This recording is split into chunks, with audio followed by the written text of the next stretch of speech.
তিন নম্বর সবকে নামাজ।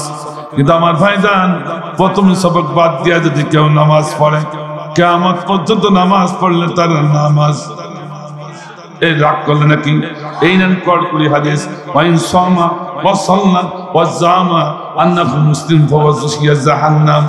ও ব্যক্তি যদি বলে আমি নামাজি, আমি রোজাদার, আমি বড় মুসলমান, আমি বড় খতিব, আমি বড় পীর, অথচ আল্লাহর জমিনে আল্লাহর দিন প্রতিষ্ঠার জন্য মানুষকে পথে ডাকে না, সে কাজও করে না, আন্দোলন করে না, ওটা হবে জাহান্নামের লাকড়ি।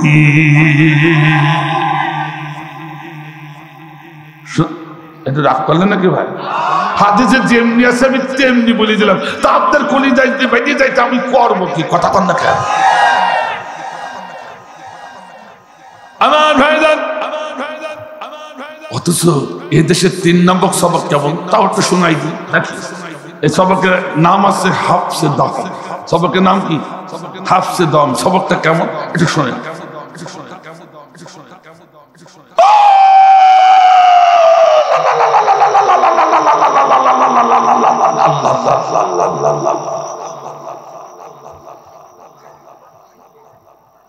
এই হচ্ছে 3 নম্বর সবক। আমি সচক্ষে দেখেছি পীর সাহেবের দরবারে 3 বার গেছি, 3 বার। সারা রাত 10 করলো পীর সাহেব যখন সকালে উঠে সবকে টান হুলু দেয় কেন? আমার পাশে এক হুজুর ছিল যার সাথে গেছে, এই বেয়াদব কি বলবে, হাত উঁচু করে আমি খুশি হুজুর হুলু যাচ্ছে না কি করছে? এই যে একদমই 1 লক্ষ বার আল্লাহ বললো, হুজুর আমি বুঝতে পারিনি আমার দেশে প্রতিবেশীরা হিন্দু, সকাল সন্ধ্যা শঙ্খ বাজায় হুলু যায়, তাই মনে করি। কিন্তু ওই 1 লক্ষ বার বলুক আর 1 কোটি বার বলুক, ওখানে আমার কোনো কথা নেই, তবুও তো একটু কথা বলতে হয়, ঠিক কিনা? আল্লাহ বলেছে ওয়ারাতিলিল কুরআন তারতিলা, অনেক হাফেজে কোরআন পড়ি সাহেব এখানে আলেমরা আছে, একেবারে বলে দিলি তো হবে না। আল্লাহ বলছে তুমি আমাকে ডাকলে তার তিলে শহীদ মাখারাজ আদায় করে শহীদ শুদ্ধ করে। কে বলেছে? কে বলেছে? তা তুমি এমন ভাবে ডাকলে নাড়া বল বললে না হরি বল বললে কিছু কথা ঠিক আছে কিনা? আমি ওদিকে দাইয়ান ইলাল্লাহি বিইজনিহি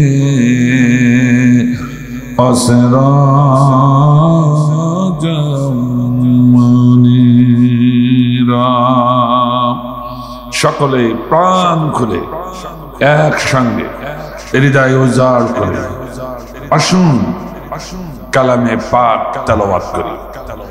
আউযু বিল্লাহি মিনাশ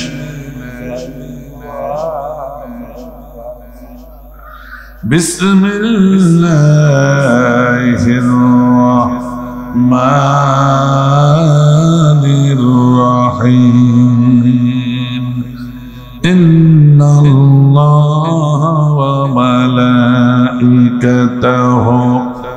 ইউসাল্লুনা আলান নবী ইয়া আইয়ুহাল্লাযীনা আমানু সাল্লু আলাইহি ওয়া সাল্লিমু তাসলিমা। আল্লাহুম্মা সাল্লি আলা মুহাম্মাদ ওয়া আলা আলি মুহাম্মাদ কামা সাল্লাইতা আলা ইব্রাহিম ওয়া আলা আলি ইব্রাহিম ইন্নাকা হামিদুম মাজিদ। اللهم بارك على محمد وعلى آل محمد كما باركت على إبراهيم وعلى آل إبراهيم إنك حميد مجيد. بلغ العلا بكماله كشف الدجى بجماله حسنت جميع خصاله صلوا عليه وآله সর্বোচ্চ শিখরে তিনি অতি মহিমা কাদিল তিমি রাশিদা রূপের আবায় চরিত্র মাধুরিতার অতি মনোরম আল্লাহর পরে শ্রেষ্ঠ যিনি তুলনা যারা নাই বালাগান ওলা বিকামালিহি কাশাফাত দুজা বিজামালিহি হাসনাত জামিউ খিসালিহি সাল্লু আলাইহি ওয়া আলিহি। আলহামদুলিল্লাহ। আমার ভাইজান যারা নামাজ পড়েছেন মসজিদে কোন পা দিয়ে ঢোকেন? ডাইন পা। ডাইন পা মানে ডাইনপন্থী। ডাইন পা মানে ডাইনপন্থী। ওদের নেতা হোক, খেতা হোক, আর সেতা হোক, আর মিনিস্টার হোক, আর আলেম হোক, আর কুতুব হোক, যেই হোক না কেন ডাইন পা দিয়ে মসজিদে ঢোকা লাগবে। ডাইন পা দিয়ে ঢুকে আমরা আল্লাহকে বললাম, আল্লাহ ডাইনপন্থী আমরা তোমার দল। ওখানে বিএনপি নাই, জামাত নাই, ওখানে তাবলিগ জামাত নাই, পীর মুরিদি নাই, ওখানে আওয়ামী লীগ নাই, সবাই আমরা মুসলমান কাঁদ। কথা ঠিক আছে তো? আজকাল কোরআনের মাহফিলে যখন বসেছেন কাঁদ, আরো জোরে, আরেকটু জোরে, আমরা আল্লাহর দল, ঠিক কিনা? তারপরে এখান থেকে বেরিয়ে যখন যাব তখন কি করবো? আমার দরকার নেই, এখন আমরা আল্লাহ বলে। কেউ যদি মনে মনে করেন যে না আমি আল্লাহর দলের নেতা, ওর কপালে ঝাঁটা লেগেছে, এখনো তওবা করেন না, মুনাফিক হয়ে আপনাকে বাড়িতে যেতেই হবে যে আল্লাহর দলে থাকতে না চান। আল্লাহর দলকে আমি বানাই বললাম নাকি?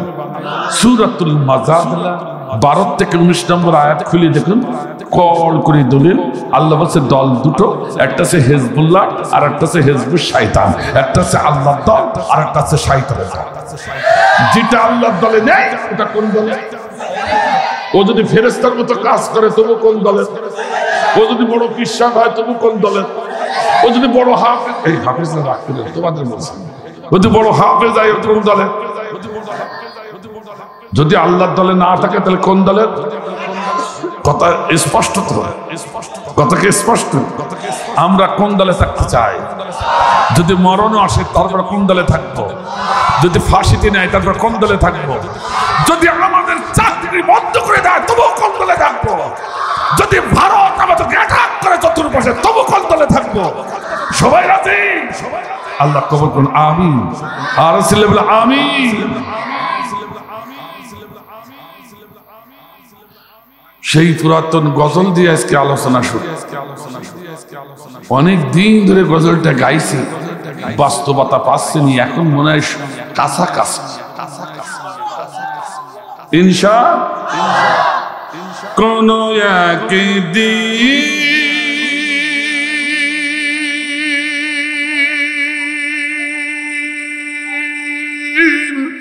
এদেশের আকাশে কালিমার পতাকা দুলবে,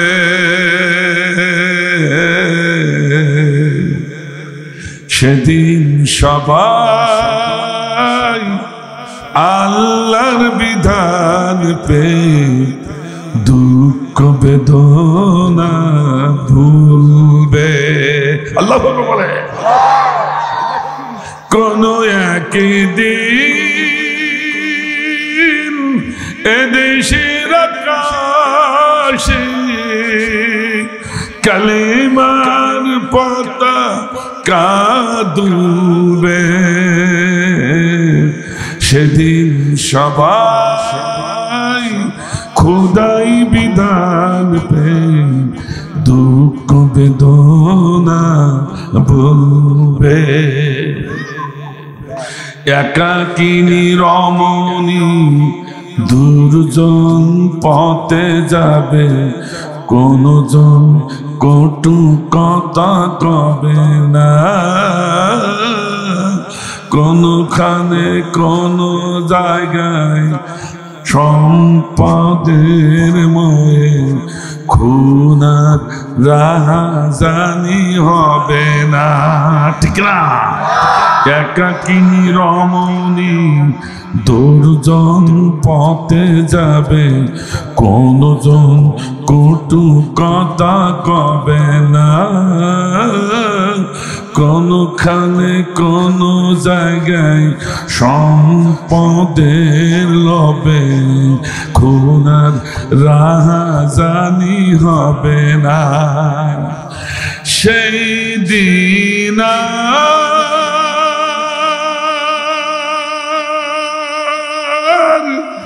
নাই বেশি দূরে, সেই দিন আর নাই বেশি দূরে, আর কিছু পথ গেলেই মিলবে।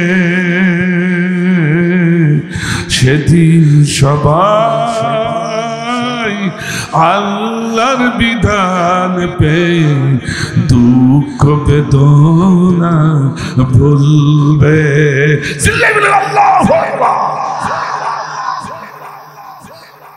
কোন পাগলের যদি এতটুকু জ্ঞান থাকে, সেও বলবে সেদিন আর বেশি দূরে নেই, একটু সামনে।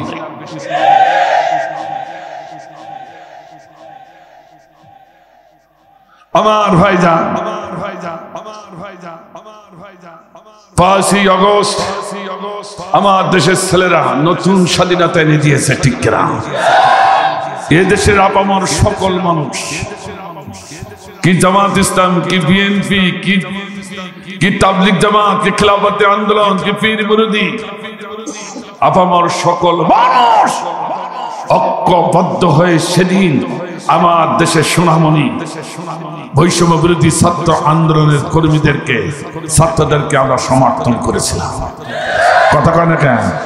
যার বিনিময়ে নতুন স্বাধীনতা দান করেছে কে?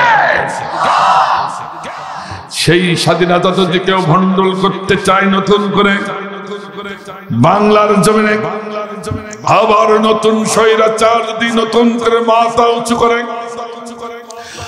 আমরা সমস্ত মানুষেরা একাত্মতা ঘোষণা করে, সেদিন যারা বৈষম্য বিরোধী ছাত্র আন্দোলনের সঙ্গে আমরা সবাই মিলেমিশে ছিলাম, সবাই একাত্মতা ঘোষণা করে নতুন স্বৈরাচার যদি বাংলার জমিনে আবার নতুন করে মাথা উঁচু করে, টেকনাফ থেকে তেতুলিয়া, সুন্দরবন থেকে বান্দরবন, কি যুবক কি যুবতী, কি তরুণ কি তরুণী, কি বৃদ্ধ কি বৃদ্ধা, কি আলেম কি উলামা, কি হাফেজে কোরআন, একটাও বসে থাকবো না।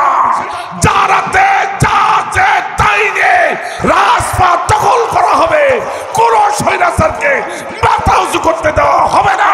কারা কারা রাজি? দোহা।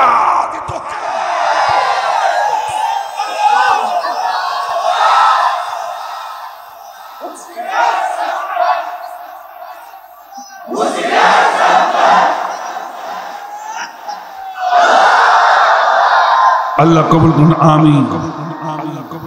খুব সংক্ষেপে আপনাদের সঙ্গে কোরআন থেকে আলোচনা পেশ করতে যাচ্ছি। অনেকে ভয় পাচ্ছেন, না জানি হুজুর আবার রাজনীতি করিয়ে বসে।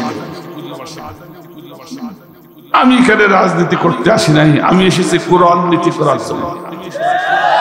আল্লাহ বললেন না, কোন রাজনীতি আমরা বুঝি না, কিন্তু কোরআন নীতি ছাড়ি না। কথা ঠিক আছে কিনা? সবাই রাজি তো? কোরআন নীতি করতে রাজি?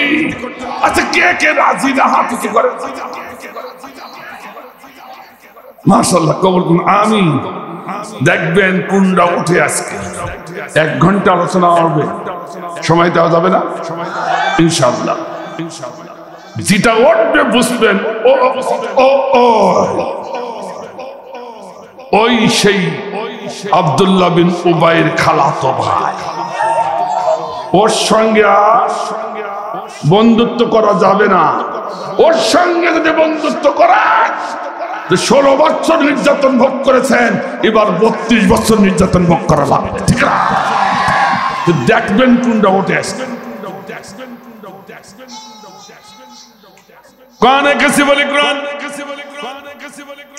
আমার ভাইরা কোরআন প্রেমিক মানুষ রাসূল প্রেমিক মানুষ আলেম উলামা প্রেমিক মানুষ কোরআনকে ভালোবাসে তোমাকে ভালোবাসে হাজিরা দিয়েছে চাঁপাইনবাবগঞ্জ আমার ভাইদের বাসা ও কোরআন তোমার কাছে বলি আমার ভাইদের পর্দার অন্তরালে মাদের পরিচয় তো পাওয়া গেল তোমাকে এত ভালোবাসি তোমার জন্য প্রয়োজন হলে আমরা আগুনে ঝাঁপ দিতে প্রস্তুত তোমার জন্য প্রয়োজন হলে পানিতে ডুব দেওয়া প্রস্তুত তোমার জন্য প্রয়োজন হলে রাজপথে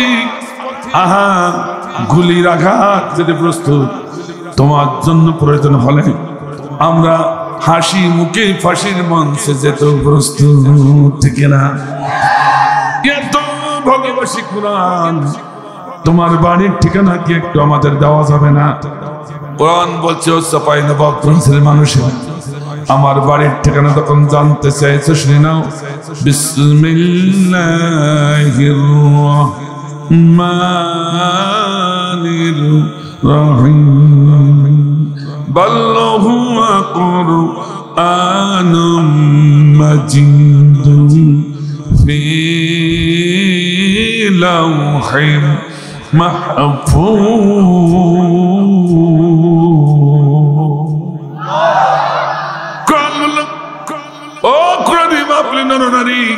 আমার বাড়ির ঠিকানা যখন জানতে চেয়েছেন আমার বাড়ির টুইন টাওয়ার দেশে আমেরিকায় নয় আমার বাড়ি দাদা বাবু দেশ মোদি ভারতে নয় ঠিক না আমার বাড়ি মুসলমানদের দেশ বাংলাদেশে নয় আমার বাড়ি হলো 7 আসমানের উপরে অশিস্তাওয়া লাহে মাহফুজ আমার বাড়ি সিল্লাই বলে মারহাবা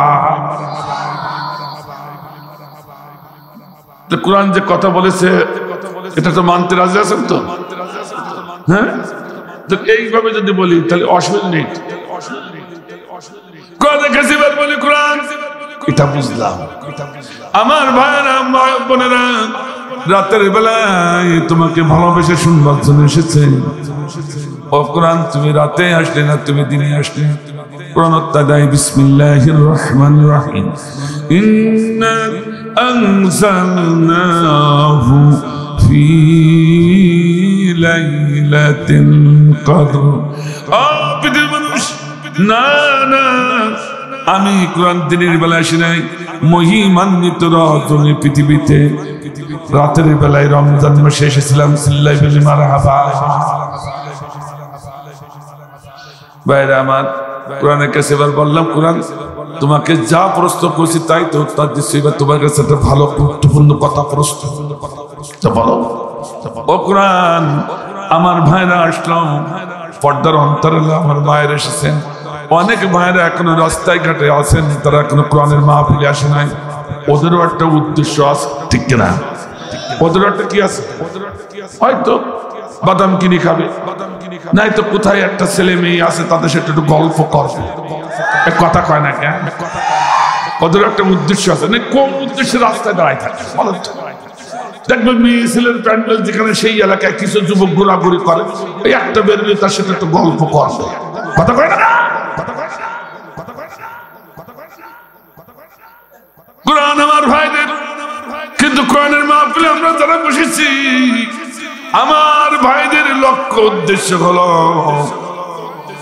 আমরা কোরআন হাদিস শুনে সংশোধন হব কথা ঠিক আছে কথা ঠিক আছে ও কোরআন তোমার কাছে জানতে চাই আমার ভাইদের আমার মায়েদের একটা নেক মাকসাদ আছে কোরআন তোমার বাড়ি এমন একটি জায়গায় যেখানে মারামারি নাই কাটাকাটি নাই রাহাজানি নাই সন্ত্রাস নাই 4 বছরের তানিয়া থেকে 70 বছরের বৃদ্ধা ধর্ষিতা হয় না যেখানে ছোট ছোট মানুষগুলো ধরে নিয়ে গুম করে দেওয়া হয় না যেখানে আয়নাঘাত তৈরি করা হয় না যেখানে কোরাস করা হয় না যেখানে মানুষকে ধরে গুম করা হয় না যেখানে মানুষকে ধরে ধরে মাথাটা থেতলে দেওয়া হয় না এমন সুন্দর জায়গায় তোমার বাড়ি সেখান থেকে কোটি কোটি কোটি কোটি পা অতিক্রম করে এই পাপ পঙ্কিলেই ধরা যাবে কি লক্ষ্যে আসলে কি উদ্দেশ্য তোমার।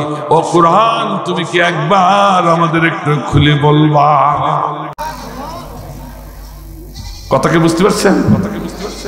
কোরআনের কাছে যখন প্রশ্ন করা হলো, কোরআন বলল, কোরআনে মাহফিলে নরনারী আমার লক্ষ্য উদ্দেশ্য যখন জানতে চাইছে, শুনে না। বিসমিল্লাহির রহমানির রহিম লিতুখরিজান নাসা মিনাজ যুলুমাতি ইলান নূর।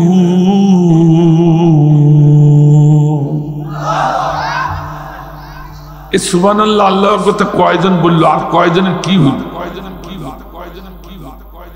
ডায়রিয়া হয়ে যায়, ফিরাই তাই। 5ই আগস্টের পর মুসলমানের আওয়াজ থাকবে একবার সিংহের মতো, ব্যাঘ্রের মতো, ঠিক কিনা? এখন দেখছে মুসলমান মারা গেছে।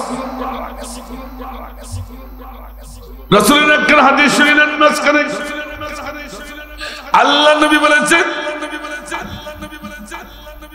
কোন আলেম, কোন খতিব, কোন মুফতি, কোন মুহাদ্দিস, কোন হাফিজ কোরআন কোরআন তেলাওয়াত করে যদি ছেড়ে দেয়, আয়াত কোরআনের আয়াতকে ভালোবেসে, ওই কোরআনকে ভালোবেসে কেউ যদি আল্লাহু আকবার বলে একবার চিৎকার দিতে পারেন, আল্লাহ রাব্বুল আলামিন সঙ্গে সঙ্গে 3টি বোনাস ওই গোলামের পরে আল্লাহ নির্ধারণ করে দেয়।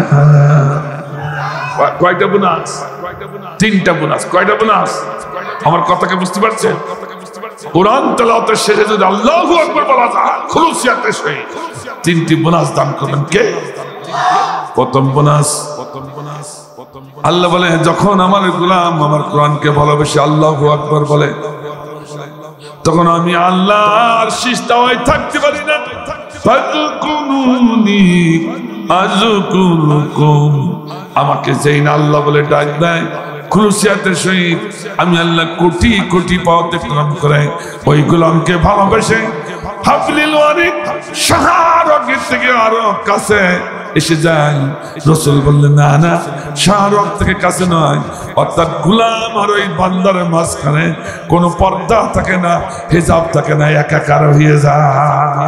আল্লাহু আকবার বলে, আল্লাহু আকবার বললে কোরআনকে ভালোবেসে আল্লাহ আর বান্দা একাকার হয়ে যায়, সেটা আমরা হতে চাই না। 2 নম্বর বোনাস,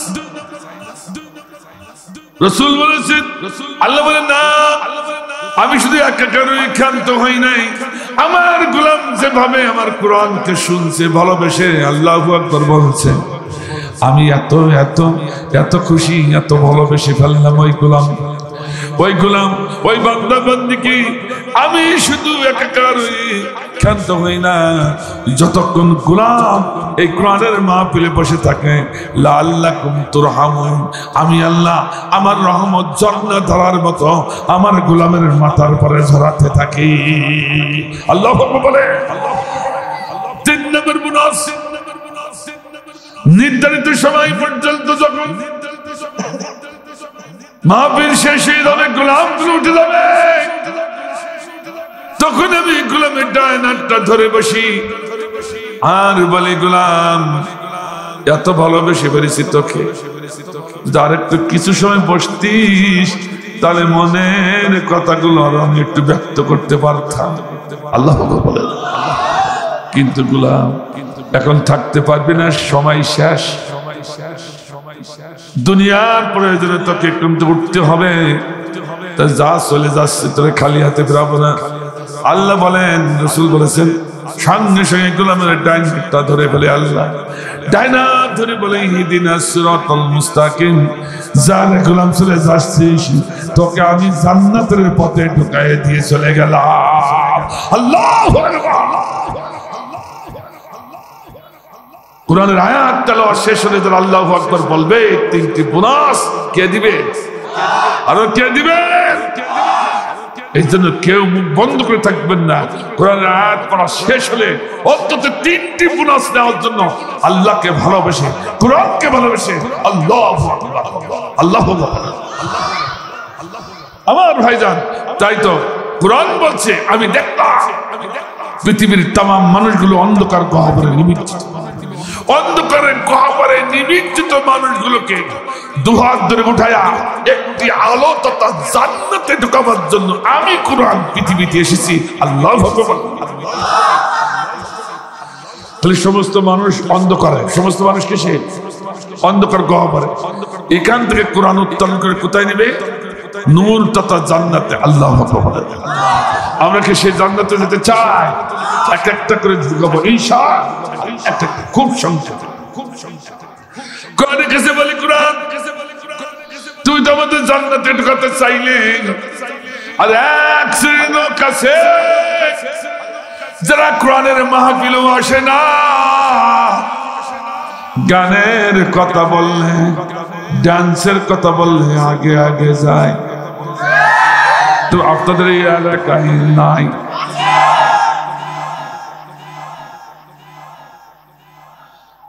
কোরআনের কাছে বলিও, কোরআন তুমি তো বললে তামাম মানুষ যাবে, যারা কোরআনের মাহফিলে আসলে ওদেরও নেবে, আমাদেরও নেবে না? কাদের নেবে একটু খুলে বলো। কে বলছে? আল্লাহ। কোরআন আল্লাহ ভগবান আল্লাহ বলছেন না, সব মানুষগুলো আমি হাত ধরে জান্নাতে ঢুকাবো না। শোনো, ও কোরআনের মাহফিলে নরনারী কাদের ঢুকাবো? হুদাল লিল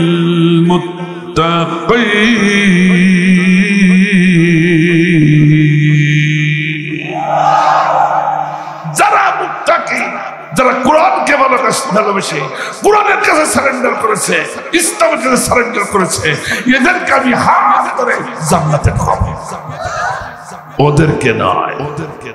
কথাকে বুঝতে পেরেছেন? কোরআনের কাছে বলি, ও কোরআন তুমি তো আমাদের জান্নাতে ঢুকাই দিলে, আমরা কি কোরআনের কাছে সারেন্ডার করতে রাজি আছি? এই জোরে বলেন, জোরে বলেন। আর যেই দলই করি না কেন, আমরা কি এই কোরআনের কাছে সারেন্ডার করতে রাজি আছি? কারা কারা রাজি? দুহাত আল্লাহ করে উঠায়। লিল্লাহি তাকবীর।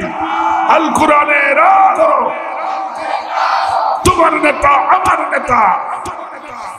কোরআন আছে যেখানে, কোরআন নাই যেখানে।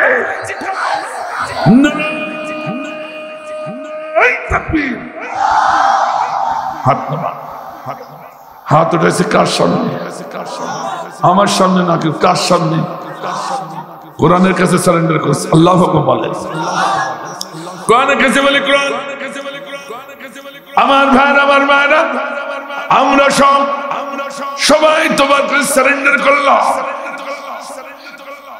এখন কি বলবো বলো? কোরআন বলছে, কোরআনের মাহফিলে নরনারী আমার কাছে যখন সারেন্ডার করেছ, তাহলে কথা শুনতে হবে কার?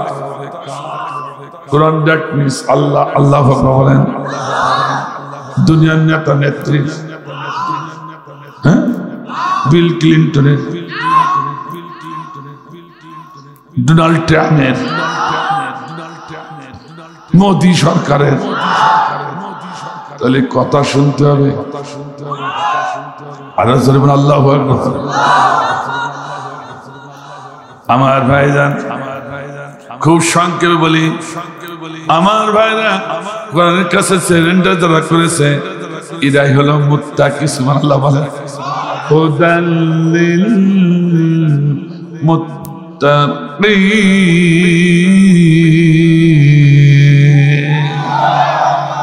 কোন সন্দেহ আছে? অনেকে চিন্তা করছে আমার জামা যে খাটো, আমি যে শার্ট গায়ে দিয়ে এসেছি,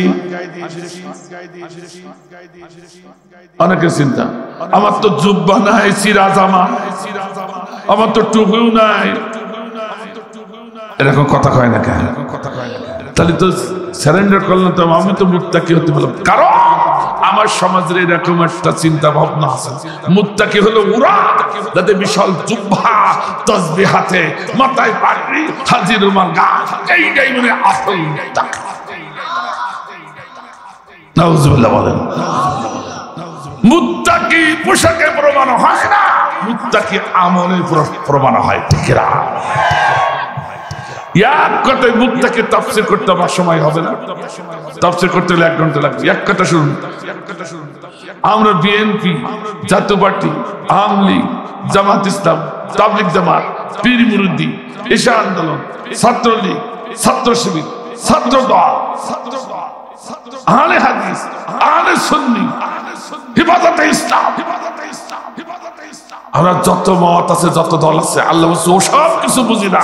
সমস্ত দল মতাদর্শ এই মুহূর্তে একেবারে নদীতে ছুড়ে দিয়ে শুধুমাত্র একমাত্র কোরআনের কাছে যারা সারেন্ডার করবে তারাই হবে মুত্তাকি। আল্লাহু আকবার জোরে বলুন, আরো জোরে বলুন আল্লাহু আকবার। এখানে একটা ভ্যানওয়ালা দিন মজুর যদি কোরআনের কাছে সারেন্ডার করে, ওটা কি? ওটা মুত্তাকি। আর একজন বড় জব্বার আমার কথাবার্তা ওই যে কোরআনের কাছে নিজেকে সমাপ্ত না করে, ওটা মুত্তাকি হতে পারবে না। কথা ঠিক আছে? কথা ঠিক আছে? আমি বুঝাতে পারছি? তাহলে আমরা সারেন্ডার করছি কার কাছে? আল্লাহর কোরআনের কাছে। তাহলে আমরা মুত্তাকি, কোনো সন্দেহ আছে? আল্লাহ এবার বলছি, শুনেন শুনেন শুনেন আমার ভাইরা, এখানে তাফসীরের কথা আছে, খুব গুরুত্বপূর্ণ কথা। হয়তো আজকে এই হেদায়েতটুকু যদি লেগে যেতেই পারে, যে কপালে লেগে যায় মুমিন হয়ে যাবে। ঠিক কিনা আমার ভাইরা? আল্লাহ কি বলছে? দুনিয়ার মানুষ 40 বছর, 20 বছর, 30 বছর, 60 বছরের লালিত মতাদর্শ ধুলাই করে ডাস্টবিনে ছুড়ে ফেলে দিয়ে আমি কোরআন আমাকে ভালোবাসি।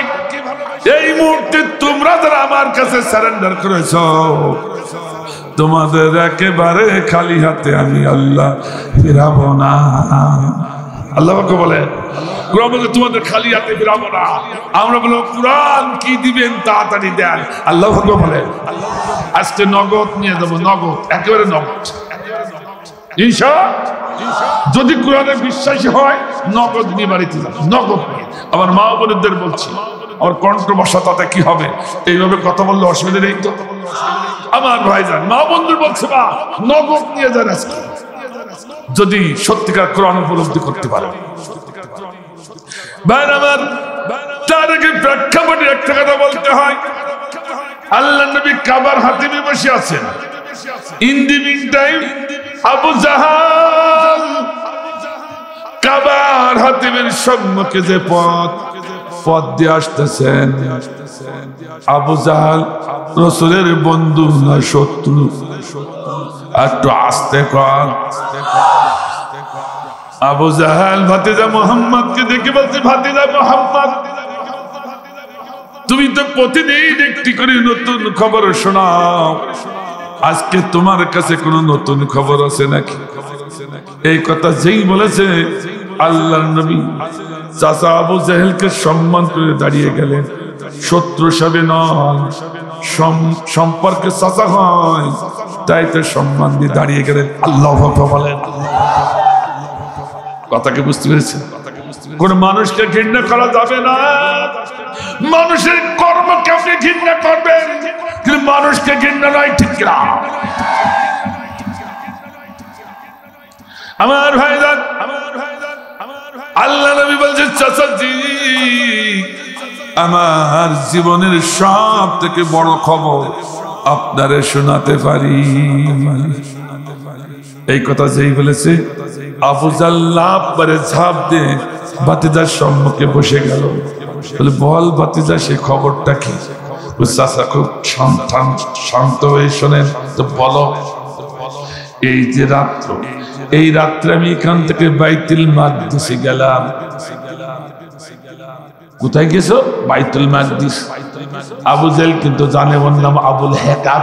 ঠিক না? ওর নাম কি?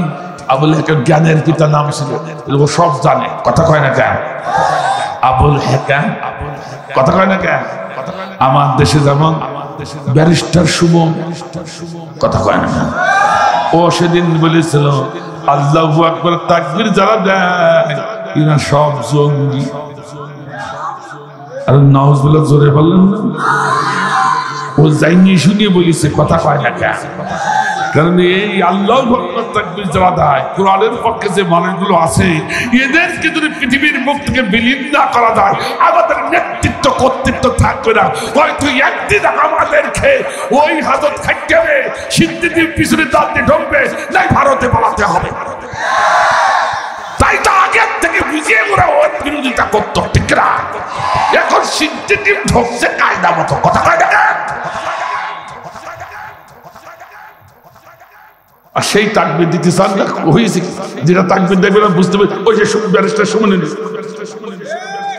দেখেন কোনটা তাকবীর দেয় না। তাকবীর দেওয়ার কথা আমি বলছি। আল্লাহ বলেছে সূরাতুল মুদ্দাসির, ও রব্বাকা ফাকাব্বির। আল্লাহু আকবার বললেন না? কে বলেছে? কে বলেছে? তো তোমার বেরামি ধরেছে কিসে? তুমি তাকবীর দিচ্ছ না কেন? রাস্তায় গেলিতে স্লোগান দাও, শুরু করাও, লাভ বেরিয়ে দাও। আর এখন কোন বেরামি ধরেছে? কথা কয় না কেন? ফাক্কা সুমনের দলের লোকরা।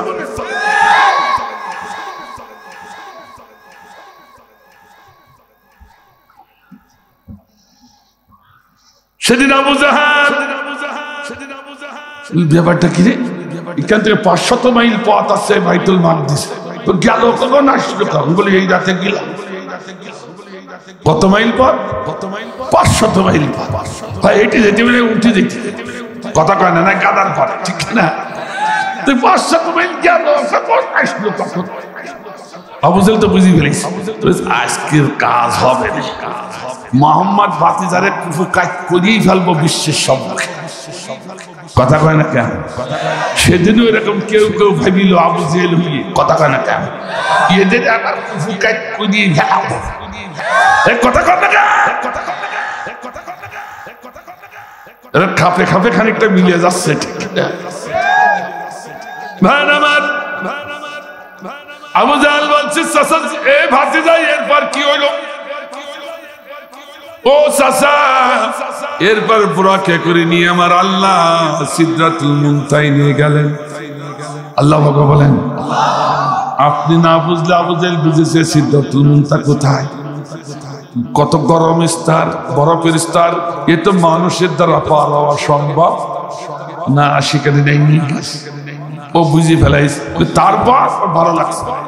চাচাজি এরপর আমার আল্লাহ রব মুখ বাহন করালেন, রব আমি চললাম।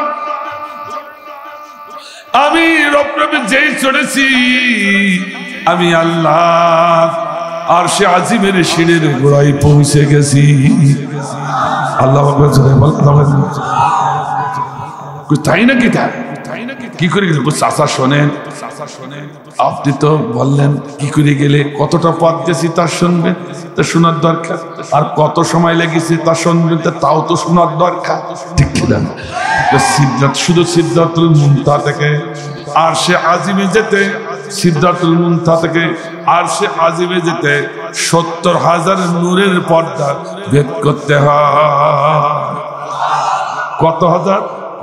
একটু জোরে বলুন, কত হাজার?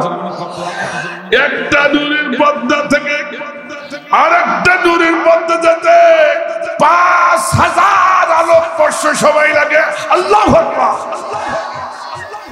একটা নূরের পর্দা থেকে আর একটা নূরের পর্দা ব্যবধান 5,000 আলোকবর্ষ সময়। এই কয়টা নূরের পর্দা? 70,000 নূরের পর্দা ভেদ করে গেছে। কত হাজার? 70,000 নূরের। আবু জাহেলের তো মাথা খারাপ। চাচাজি শোনেন কত সময় লেগেছে তো বলো। আমি রব বাহনে উঠে চোখ বদ্ধ করে চোখ মেলেছি, তাকিয়ে দেখি 70,000 নূরের পর্দা ভেদ করে আল্লাহর আরশে আজিমের সিঁড়ির গোড়ায় আমি রাসূল পৌঁছে গেছি। তারপর আরেকটু বলো। তারপর লৌহ কলম তোজক সব শিখালেন। তারপর আমার আল্লাহর 27 বছর আমার আল্লাহর ভার্সিটিতে আমাকে হাতে কলমে শিক্ষা দিলেন কে? আর কে? এই জন্য নবীকে উম্মি নবী আর বলা যাবে না, উম্মিনা যদু কোরআনে আছে, ওর ব্যাখ্যা আছে। আল্লাহ পাক বলেন নবী আসলে উম্মি না, আল্লাহ পাক বলেন। আবার আল্লাহ বুঝাইতে চাইছেন উম্মি না বলে আমার নবী দুনিয়ার কলেজ ইউনিভার্সিটি মাদ্রাসার উম্মি। কারণ দুনিয়ার কলেজ ইউনিভার্সিটি মাদ্রাসা থেকে আমার রাসূল শিক্ষা নিতেন, ভুল থাকতে পারে ঠিক না, ভুল থাকা সম্ভব ঠিক না, কিন্তু আমার নবীর ভিতরে কোনো ভুল থাকবে না। এই জন্য উম্মি বলেছি দুনিয়ার কলেজ ইউনিভার্সিটিতে তিনি শিক্ষা দেননি, আমি আল্লাহ আমার ভার্সিটিতে আমি আল্লাহ নিজেই শিক্ষক হয়ে তাকে শিক্ষা দিয়েছি। আল্লাহু আকবার। তার ভিতরে ভুল থাকার কথা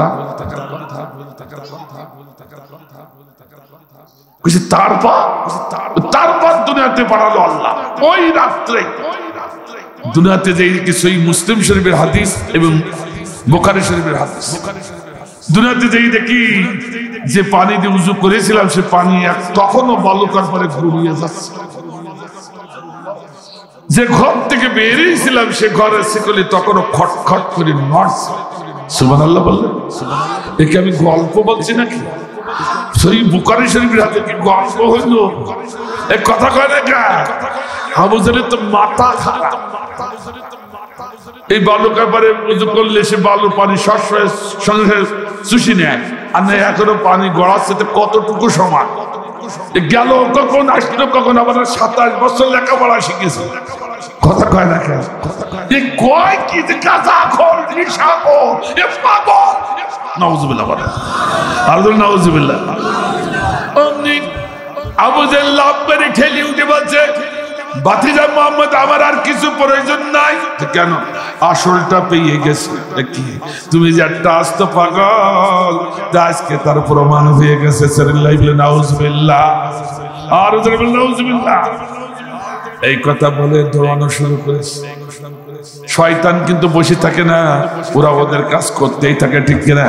দৌড়াতে দৌড়াতে আবু বকরের বাড়ির সম্মুখে হাজির নেতাজি। ও আবু বকর, আবু বকর। আবু বকর উঠে এসে বলে নেতাজি এত পড়তেছে আমারে ডাকেন কেন? কি হয়েছে তো শোনো নাই? না তো তোমার নেতা তোমার নবী যে একটা আস্ত পাগল, এই নাও তার প্রমাণ। আবু বকর কি বললেন শুনো। নেতাজি এই কথা কি আমার নবী বলেছেন? তো শুনিয়ে আসো। সুবহানাল্লাহ বললেন। আমি কোন মন্তব্য করব না, একটুখানি রাজপথে দাঁড়া। আমার নবীর মুখে যতক্ষণ না শুনবো ততক্ষণ আমি আবু বকর একটি মন্তব্য করতে রাজি না। সুবহানাল্লাহ ধরে বললেন, আর ধরে বলুন সুবহানাল্লাহ। আবু বকর দৌড়াচ্ছেন, যত আবু বকর দৌড়ায় আল্লাহ নবীর চোখ দিয়ে ততই পানি ঝরতে থাকে, ঝরে। এখন জানতে চাইবেন হুজুর রাসূলের দৌড়ানোর সঙ্গে আর আবু বকরের চোখের পানির সঙ্গে কি রিলেশন? এই জন্য তো কোরআনের মাহফিলে আসতে হয়, জানতে হয় আমাদের নেতা কেমন নেতা, আমাদের নবী কেমন নবী, কোন নেতার পিছনে তুমি ঘুরতেছ। যুবক ও তরুণ, তোমাদেরকে আবেদন করে বলছি এখনো সময় আছে, ফিরে আসো আল্লাহর নবীর নেতৃত্বে। কপালটা ভালো হয়ে যাবে। আল্লাহর নবীর নেতৃত্ব ছেড়ে দিই, তুমি কার নেতৃত্বে ঘুরে বেড়াচ্ছো? তাকিয়ে দেখো তোমার নেতা চেহারার দিকে একটু। আল্লাহু আকবার। মুসলমানের নেতা কেমন নেতা শুনে মরো। গোটা পৃথিবী ঘুটি দেখো এমন একটা নেতা পাও কিনা। তুই এমন নেতা তোমার কাছে থাকতে তুমি কোন নেতার পিছনে ঘোরো? ঠিক না? আমি তো একটু বেশি বলি ফেললাম। আমার ভাইরা, নবী আমার কেমন নেতা ছিলেন? রাসূল বলেছেন আমার ভাইজান আল্লাহ নবী ঘুমালেও দেখতে পান, জেগে থাকলেও দেখে।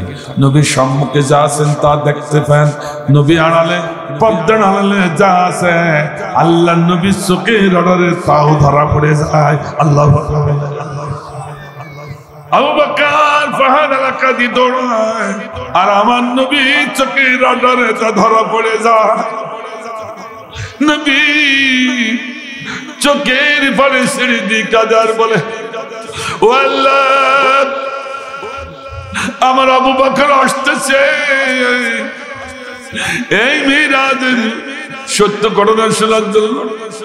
চাচা আবু জাহল অস্বীকার করে পাগল বলে চলে গেল। আমার প্রাণের সাহাবী, আমার দরদের সাহাবী, ভালোবাসার সাহাবী যেতে আবু বকর আসতেছে। ও আল্লাহ, আজিব ঘটনা যদি আবু বকর অস্বীকার করে, আল্লাহ গো তোমার এই আজিব মিরাজের ঘটনা আমি কার কানে শোনাবো? ফিরাইয়া দিও না, আমার আবু বকরকে তুমি কেটে নিও না। আল্লাহ বলে আজ আবু বকর এসে দেখে রাসূল কাঁদে। আবু বকর সালাম দিয়ে বলে, ইয়া রাসূলুল্লাহ, গুস্তাখি মাফ করে দেন, আপনার কাছে জানতে চাই। কি আবু বকর, কি জানতে চাও? আমার আপনার চাচা আবু জাহল যে কথাগুলো রটাচ্ছে তাকে আপনি বলেছেন এই কথাগুলো। সঙ্গে সঙ্গে আল্লাহ নবী চোখের পানি বাচ্চার মতো হাউ হাউ করে চোখের পানি ফেলতে ফেলতে দাঁড়িয়ে গেলেন। দাঁড়িয়ে যে বলে, আবু বকর, আমি নবী যে কথাগুলো বলেছি সব সত্য।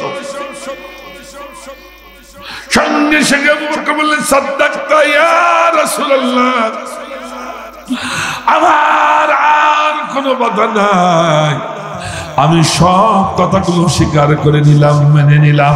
আল্লাহু আকবার। আমার নবী তখন এত কষ্টের পরে এতদিন কোনোদিন মিথ্যা কথা বলে নাই, আজও বলতে আরো জোরে বলেন ঠিক কিনা? সঙ্গে সঙ্গে আল্লাহ নবী বললেন, আবু বকর একটুখানি দাঁড়াও। কোন প্রশ্ন, কোন জিজ্ঞাসা ছাড়া এত দ্রুত আমার মুখের কথাগুলো স্বীকার করে নিলে তোমাকে খালি হাতে ফেরাবো না। আবু বকর বলে, হুজুর যা দিবেন তাড়াতাড়ি দেন, নেতাজি রাজপথে দাঁড় করাই রেখে এসেছি, আমি বেশি সময় দিতে পারবো না, ওই নেতাজিকে দাঁত ভাঙা জবাব দিতে হবে। আল্লাহু আকবার। আবু বকরের মধ্যে তো নম্র, এত ভদ্র সাহাবী, ভালো করে বুঝুন, আবু বকরের মধ্যে এত নম্র, এত ভদ্র সাহাবী রাসূলকে বলছে, হুজুর যা দিবেন তাড়াতাড়ি দেন, ওই নেতাজিকে রাজপথে দাঁড় করেছি, যে আপনার বিরুদ্ধে মিথ্যা প্রপাগান্ডা ছড়িয়ে বেড়াচ্ছে, ও দাঁত ভাঙা জবাব দিতে হবে, এখান থেকে দাঁত ভাঙা জবাব দিতে হবে। আর আমার দেশের কিছু খতিব, কিছু ফকির, কিছু আউলিয়া, কিছু আলেম ওলামা এখনো ঘরের কোণে, মসজিদের কোণে হুজরা করার করে তাসবিহ দেবে, কিন্তু হকের পক্ষে কথা বলে না, অন্যের প্রতিবাদও করে না। বড় সুফি সাহেব হয়েছে, কথা কথা না। এজন্য আবু বকরের থেকেও সুফি। একটু রাগ করলে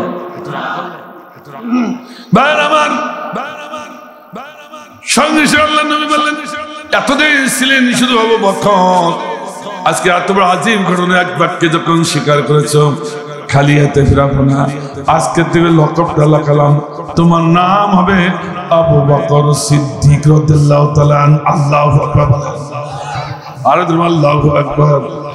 আমার ভাইজান তেমনি কোরআনে বলছে, ও কোরআনে মাহফিলে নরনারী, কোন প্রশ্ন, কোন জিজ্ঞাসা ছাড়া 40 বছর, 20 বছর, 10 বছরের মতাদর্শ ধুলাই করে ডাস্টবিনে ছুঁড়ে ফেলে দি, আমার কাছে যখন মাথা নত করেছ, একেবারে খালি হাতে ফিরাবো না।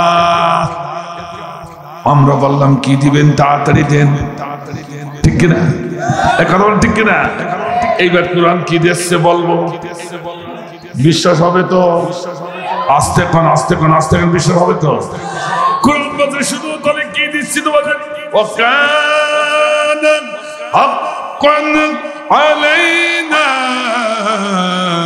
নাসরুল মুমিনিন।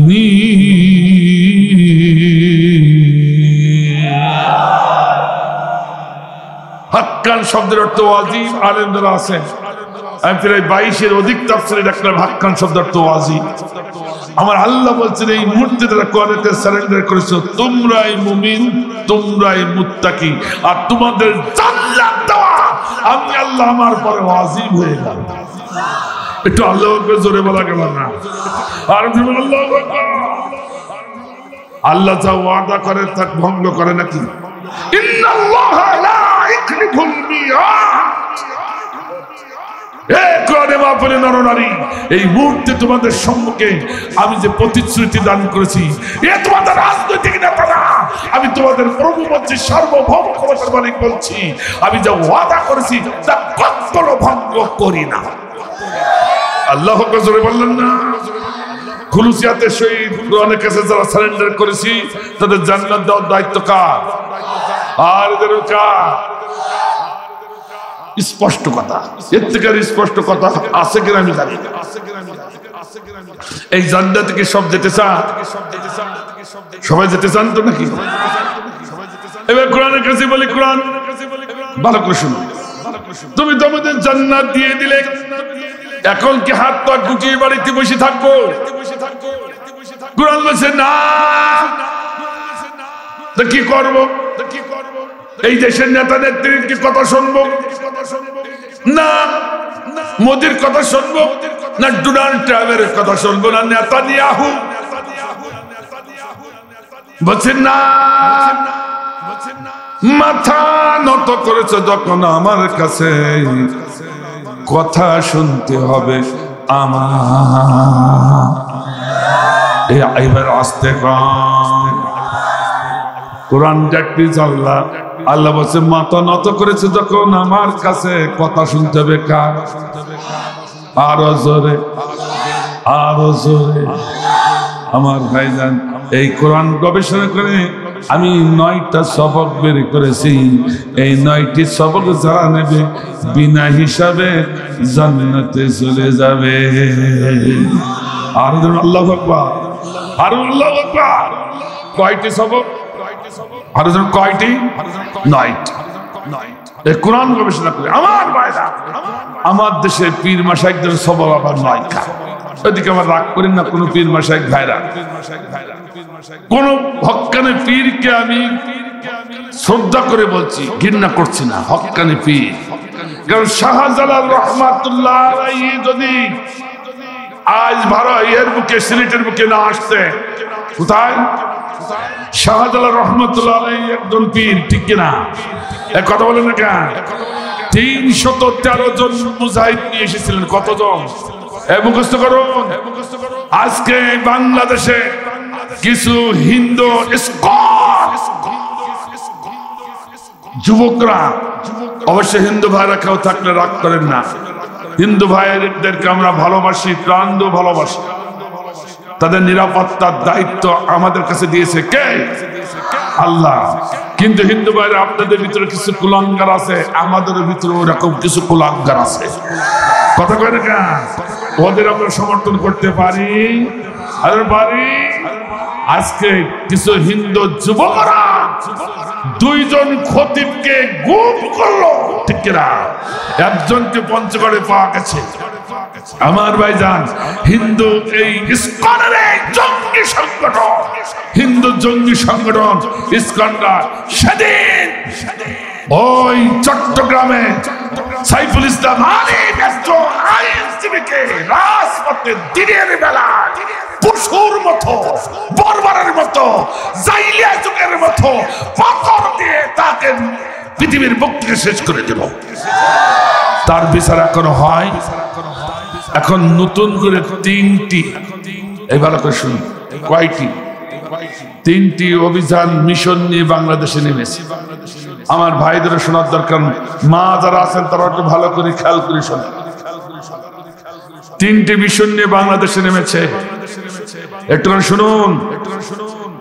এরা এই যে হিন্দু ভাইরা আছে, যুবকরা, হিংস্র যুবকরা, জঙ্গি সংগঠন ইসকন, এদের পিছনে স্বৈরাচার মদত দিচ্ছে। ভারতে বসে বসে, কথা কয় না কেন? বাংলাদেশে কিছু মুসলমান ওদের সঙ্গে আবার অ্যাড হয়েছে। সুবহানাল্লাহ বলবেন না নাউজুবিল্লাহ বলবেন? 3টি মিশন। প্রথম মিশন হচ্ছে ওরা মুসলিম নাম দিয়া হিন্দু যুবকদের ভিতরে, মুসলিম যুবকদের ভিতরে ঢুকে পড়ে মুসলমান যুবকদের ডাইভার করে ওদের পক্ষে নিচ্ছে। 2 নম্বর মিশন হলো ওরা মুসলিম বোনদের ভালো বলো, বোনদেরকে বাছাই করে ভালোবাসা তৈরি, ভালোবাসার নামে তাদেরকে নিজের দিকে ডেকে নিয়ে ওদের সঙ্গে প্রেম করে ওদের পেটের ভিতরে সন্তান ঢুকাচ্ছে। সন্তান ঢুকতে গেলে আবার যদি মহিলা, মুসলিম মহিলা বুঝতে পারে নুনু কাটা নেই, কথা কয় না কেন? এটা তো হিন্দু, তো নুনু মুসলিম হলে নুনু কাটা হবে। এই কার সাথে এতদিন প্রেম করলাম? কিন্তু ওরা এটা আগের থেকে পরিকল্পিত ভাবে নুনু মাথা কাটিয়ে নিয়েছে। কাটিয়ে নিয়ে এত কঠিন চক্রান্ত আমাদের মুসলিম বন্ধুদের সঙ্গে ভালোবাসা তৈরি করে মুসলিম বোনদের পেটের ভিতরে সন্তান ঢুকাবে, এইটা তাকে লক্ষ্য উদ্দেশ্য। বিয়ে করে তারা থাকবে না, সন্তান যে ঢুকে যাবে খাওয়া হয়ে যাবে।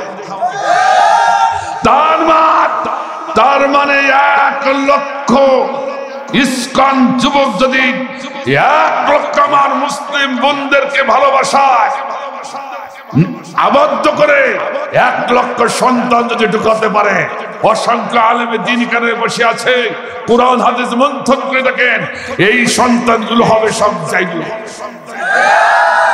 কথা কয় না? সব অবৈধ সন্তান। আর অবৈধ সন্তান কোনদিন মুসলমানের পক্ষে, মুমিনের পক্ষে, ইসলামের পক্ষে, কুরআন হাদিসের পক্ষে হয় না, বরং কুরআন এবং হাদিসের শত্রু হয়ে দেওয়া হয়। তাদের অভিযান হলো এরকম সন্তান তৈরি করে কুরআন হাদিসের শত্রু বানাতে হবে। 3 নম্বর ভীষণ হলো এদেশের আলেম ওলামা খতিবরা হক কথা বলে কুরআন ও হাদিসে, আর সাধারণ জনগণ সেটা শোনে। এই জন্য এই হক কথাগুলো যাতে খতিব আর আলেমরা বলতে না পারে, সেই জন্য গুমের নাম করে তাদের বিরুদ্ধে ত্রাস সৃষ্টি করা হয় এবং মামলায় জড়িয়ে দিয়ে যাতে করে হক কথাগুলো বলতে না পারে। অর্থাৎ 3টি ভীষণ নেমেছে, যে ভীষণ হচ্ছে মুসলমান নিধন ভীষণ। ঠিক না? সেদিন গৌর গোবিন্দ ওই সিলেটের ময়দানে আমাদের মুসলিম সন্তানকে অকারণে হত্যা করেছিল, কথা বলেন ঠিক না? আমাদের মুসলিম সন্তানের বাবা বুরহানুদ্দিন হাতকে অকারণে কেটে দিয়েছিল, ঠিক কিনা?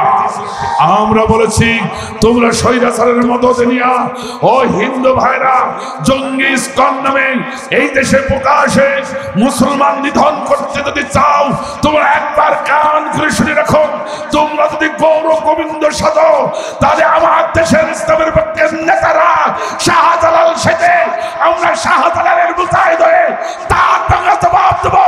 গৌর গোবিন্দ মতো পিছনে টানতে ফলাতে হবে তোমাদের, ঠিক না? কথা ঠিক আছে? সেদিন 313 জন মুজাহিদ নিয়ে 13 জন মুজাহিদ নিয়ে সেদিন 3 বার তাকবীর দিয়েছিলেন। কয়বার? গৌর গোবিন্দর 5 তলা বিল্ডিং এর সামনে সিলেটে ইতিহাস খুঁজে দেখো, 3 বার নারায়ে তাকবীর আল্লাহু আকবার দিয়েছিলেন। 3 বার তাকবীরে ওরা বলেছে, এই তাকবীর যখন দেওয়া শুরু করলো, 313 জন মুজাহিদ যখন তাকবীর সাড়া দিচ্ছিল, রেসপন্স করছিল, আমাদের মনে হয়েছিল ভূমিকম্প শুরু হয়ে গেছে। 5 তলা বিল্ডিং সেদিন ধরে নাচা শুরু করলো, মনে হলো এই মুহূর্তে 5 তলা বিল্ডিং মাটির গর্ভে একেবারে ডুবে যাবে, আমরা সকলেই শেষ হয়ে যাব। আমরা যদি শেষ না হই, তার আগেই আমাদের পরিবারগুলো নিয়ে আমরা পিছনের দাঁত দিয়ে ফেলাইছিলাম। এটা হলো মুসলমানদের ইতিহাস, ঠিক না? কিন্তু ইসকন হিন্দু জঙ্গিদেরকে বলবো, আমরা সহসা কারো পরে হাত তুলি না, কিন্তু কেউ যদি আমাদের হাত তোলে আমরা তাকে ছাড়ি না। কথা ঠিক আছে কিনা? তাই বলে সকল হিন্দুদের বলছি না, শুধু ওই উগ্র হিন্দুদের বলছি। কথা ঠিক আছে তো? আর সব হিন্দুরা কিন্তু আমাদের নিরাপত্তায় থাকবে, ওরা আমাদের ভাই। কথা কোন ঠিক কিনা? অসুবিধা হচ্ছে আপনাদের? অসুবিধা হচ্ছে? আমার ভাইজান, কোরআনের 9 কান সবকের 1 কান সবক হলো বিসমিল্লাহির রহমানির রহিম। ইকরা বিসমি রাব্বিকাল্লাযী খলাক খলাকাল ইনসানা মিন আলাক। আল্লাহু আকবার বলেন। এটা হলো কোরআনের প্রথম প্রত্যাদেশ, প্রথম বাণী, প্রথম ওহী, প্রথম সবক। সুবহানাল্লাহ বললেন, আর জোরে বলেন সুবহানাল্লাহ। এই সবকটা যদি কেউ না মানে তাহলে 9টা আর 8টি সবক মানেও তার কাজ হবে। প্রথম সবকে যে থাকবে না, তার আজ যে 8টি সবক আছে তা 100 বার 100 বার যদি পালন করে কোন কাজ হবে। প্রথম সবকে থাকায় লাগবে। এই সবকটা শোনার প্রয়োজন আছে কিনা? আস্তে কান আস্তে কান আস্তে কান।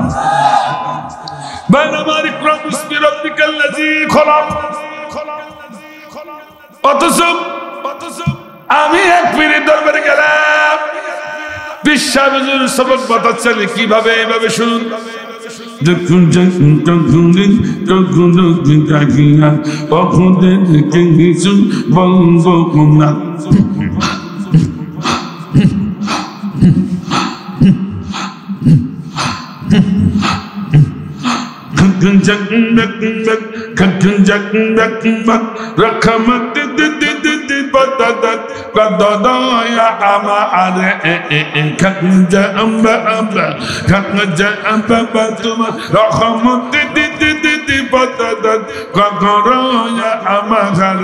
তোমার রহমত বিনে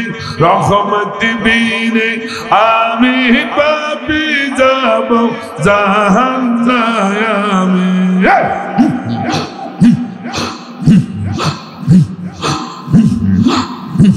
চিল্লাই বলি নাউজুবিল্লাহ। এই নাকি প্রথম সবক। আমার ভাই রাগ করছে না? পীরদেরকে আমি খাটো করছি না। যত বড় পীর হোক না কেন তার সবকটা কোরআনের সবকের সাথে মিলাবো। যদি মেলে আমরা মানি, আর কোরআনের সবকের সাথে যদি না মেলে আমরা মানতে। ও যত বড় পীর হোক না কেন কথা কি ঠিক আছে? যে যা করে করুক গা, ওদের কিছু বলবো। সুবহানাল্লাহ বলবেন না নাউজুবিল্লাহ। আল্লাহ বলছে তা'মুরুনা বিল মারুফ ওয়া তানহাউনা আনিল মুনকার। তুমি যদি মুমিন হও, মুসলমান হও, সৎ কাজে আদেশ দাও, অসৎ কাজে বাধা দাও। আর বলে সুদ ঘুষ যে যেমনি পারে খাই গে, অশ্লীল ব্যবহার যে যেমনি পারে করুক গে। এদেশের আলেম উলামাগুলো মাইরিয়ে শেষ করে দিক গে, এদেশের সাধারণ মানুষগুলো একবার মাইরিয়ে শেষ করে দিক গে, মানুষের অর্থ সব কেড়ে নিক গে। ওদের কিছু বলবো? আল্লাহ বলছে তুই তো মুসলমানই না। কথা কয় না? একটু রাগ করলে। আর আমার আল্লাহর কোরআনের প্রথম সবক ইকরা বিসমি রাব্বিকাল্লাযী খলাক। আল্লাহু আকবার বলে। অত সহজ কথা নয়। ইকরা শব্দের অর্থ শুধু তেলাওয়াত নয়। ইকরা শব্দটা তেলাওয়াত করা, ইকরা শব্দটা চর্চা করা, ইকরা শব্দটা গবেষণা করা, ইকরা শব্দটা অনুসরণ করা, ইকরা শব্দটা বারবার ফিরে দেখা। ইকরার মাঝে জান অর্থ হলো আল্লাহর জমিনে আল্লাহর দ্বীন কায়েম করা। আরো আসতে বলে, আর একটু আসতে। তাহলে কোরআনের প্রথম সবক আল্লাহর জমিনে আল্লাহর আইন কায়েম হোক, সে পক্ষে তোমার থাকা লাগবে। এ কথা কয় না কে? আল্লাহ রাসূল কিন্তু আগে নামাজ কায়েম করেনি, আগে হাজ কায়েম করেন। আগে তিনি হকের পক্ষে দাওয়াত দিয়েছেন, কোরআনের আইন প্রতিষ্ঠার জন্য বাতিলকে ঘৃণা করেছেন, বাধা দিয়েছেন। কথা বলেন ঠিক না? আস্তে আরো আসতে বলে, আরো আসতে বলে। এই হক কথাটা বলার কারণে আল্লাহর জমিনে আল্লাহর দ্বীন কায়েম হোক, নাইলে শান্তি হবে না। অসহায় নরনারীর মুখে হাসি ফুটবে। এই স্লোগানে, এই ভীষণ নবী যখন মক্কার ভূমিতে নামলেন, মক্কাবাসীরা তা সহ্য করতে পারলো না, তাকে তাড়িয়ে দিল। কথা কয় না? কথা কয় না? তবু তাড়িয়ে দিয়েছে, তার দেশ থেকে তাড়িয়ে দিয়েছে। রাসূল হিজরত করেছেন, তবু কি হক কথা বলা কি বন্ধ করেছেন? আল্লাহু আকবার জোরে বলুন, আল্লাহু আকবার। এটাই আগে নামাজের কায়েম নয়, আগে হজ নয়, আগেই ছিল আল্লাহর জমিনে আল্লাহর দ্বীন কায়েম। আল্লাহু আকবার, আল্লাহু আকবার জোরে বলে। এটা হলো প্রথম সবক। এটা কোন সবক? আরো জোরে কোন সবক? আল্লাহর আইনের পক্ষে আসেন কি নেই বুকে হাত দিয়ে দেখেন। রাসূলের কড়কড়ি একজন হাদিস দেন। রাসূল বলেন মাতা ওয়ালাম ইয়াজু ওয়ালাম ইউহাদ্দিস বিহি মাতা আলা শুবাতিন মিনান নিফাক। যে ব্যক্তির মরণ হলো ও বড় হাজী, বড় পীর সাহেব, বড় কুতুব, বড় বক্তা, বড় নামাজি, বড় মুত্তাকি, অথচ আল্লাহর জমিনে আল্লাহর আইন প্রতিষ্ঠিত হোক এই তামান্না তার অন্তরে থাকলো না, ওর মরণ হলো সম্পূর্ণ মুনাফিকের মরণ। তাহলে বুকে হাত দিয়ে দেখেন কোন পক্ষে হাসেন আল্লাহর আইন কায়েম হোক চাই কিনা। এক কথা কয় না কে ভাই আমার, এইটা হলো প্রথম সবক। প্রথম সবককে যদি তাফসীর করতে যায় আর 1 ঘন্টা সময় লাগবে, আমি সেদিকে যেতে পারবো না। এক কান সবক বলবো। আমার আল্লাহ বলছেন 2 নম্বর সবক, আল্লাহ বলছেন আকিমুস সালাতা ওয়া আতুজ যাকাত। এইবার এর মাঝখানে আর একটা সবক আছে, তারপরে 3 নম্বর সবক। এটা 2 নম্বর এখন বলার সময় নেই, রাগ করতেছে নাকি ভাই? আমার 3 নম্বর সবক আছে নামাজ। আল্লাহু আকবার বলেন, জোরে বলুন আল্লাহু আকবার। কি বললাম? না কি বললাম? নামাজ। 3 নম্বর সবক নামাজ। কিন্তু আমার ভাইজান প্রথম সবক বাদ দিয়া যদি কেউ নামাজ পড়ে, কিয়ামত পর্যন্ত নামাজ পড়লে তার নামাজ এই রাগ করলে নাকি। এই নেন কড়কড়ি হাদিস, ওয়াইন সামা ওয়া সাল্লা ওয়া জামা আন্নাহু মুসলিম ফাওয়াজিয়া জাহান্নাম। ও ব্যক্তি যদি বলে আমি নামাজি, আমি রোজাদার, আমি বড় মুসলমান, আমি বড় খতিব, আমি বড় পীর, অথচ আল্লাহর জমিনে আল্লাহর দ্বীন প্রতিষ্ঠার জন্য মানুষকে পথে ডাকে না, সে কাজও করে না, আন্দোলনও করে না, ওটা হবে জাহান্নামের লাকড়ি।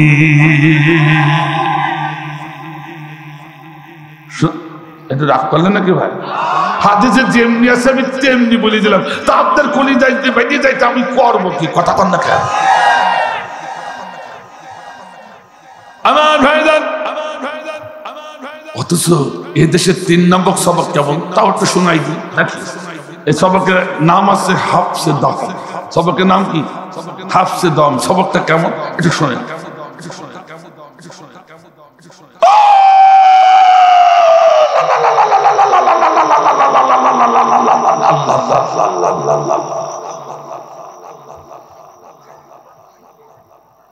এই আছে 3 নম্বর সবক।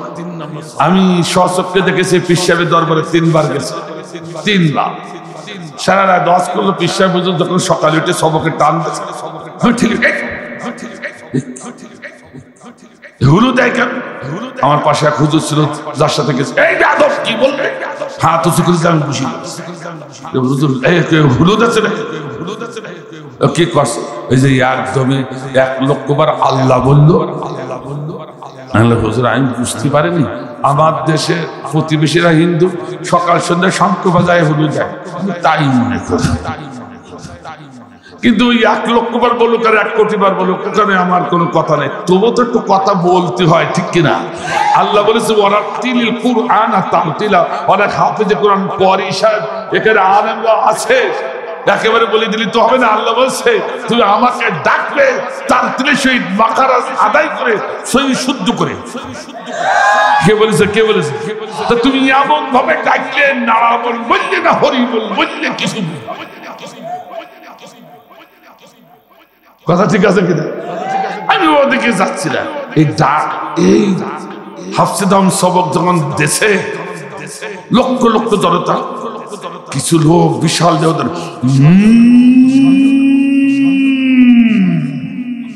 বিকট শব্দ করে মানুষের ঘাড় ভাঙতে ভাঙতে পীর সাহেবের পায়ে মৌমাছির মতো পড়ছে। আল্লাহ এত সময় হইল কেন? এখন হচ্ছে এরকম তাকায় দেখছি, হঠাৎ করে দেখি পাশে ডাইন পাশে এক যুবক ওর এসে গেছে। মুরব্বী, এক মুরব্বী ওর এসে গেছে। করে ঠেকিয়ে উঠে বেশি তো যেতে পারি না, মাথা ঘুরি মা পড়বি না পড়বি, এক যুবকের পিঠে পিঠে দিন দাঁড় করে কষ্ট, যুবকের পিঠের কুকড়া হয়ে যাচ্ছে। আচ্ছা যুবক মানুষের কত কিল সহ্য করবে কন্ত? ও সহ্য করতে না পারে ওই মুরব্বী লুঙ্গি পরা মুরব্বী ঠ্যাং একখান বাবার উঁচু করে দিস, লুঙ্গি পরা মুরব্বী ঠ্যাং যদি উপরে থাকে মাথার নিচে থাকলে কি হয়? মনে হচ্ছে সোলা মুরগি। আমি বলে হুজুর কি হচ্ছে? ওটা হচ্ছে মারে ভাত। জাতির কপালে যাটা লাগবে না, একটা ন্যাংটা হয়ে গেছে তাও নাই মারে ভাত। ভাই আমার এই ছিল 3 নম্বর সবক, যে সবক কুরআন জ্ঞান করে না। কথা কয় না কেন? আল্লাহ নবীর সঙ্গে অন্যান্য মদিনা মক্কার যুবকগুলো পাথর বহন করছে, রসুল বহন করছে। আব্দুল মুত্তালিব তাকিয়ে দেখে সমস্ত যুবকগুলো, ছোট যুবকগুলো, তরুণগুলো তার পরনের কাপড়গুলো খুলে মাথায় বিন্দে, মাথা যাতে ব্যথা না লাগে, পাথর বসছে। বুঝতে পেরেছেন? তখন ন্যাংটাকে অত দোষ মনে করতো না, কিন্তু আব্দুল মুত্তালিব চিন্তা করলো আমার ভাতিজা খালি মাথায় পাথর বহন করে আমার বড় কষ্ট হয়। আব্দুল মুত্তালিব কালেমা গ্রহণ না করলো সে তার ভাতিজাকে খুব ভালোবাসতো, ঠিক কিনা? তাই তো ঠিক আছে, ভাতিজা একটু দাঁড়া, দাদু একটু দাঁড়া, মুত্তালিব দাদু একটু দাঁড়া।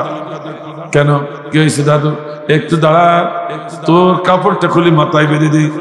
যে কাপড়ে হাত দিতে চলছে আল্লাহ নবী বেহুশ হয়ে জমিনে পড়ে যায়। আল্লাহ বলেন রক্ষা করলেন কে?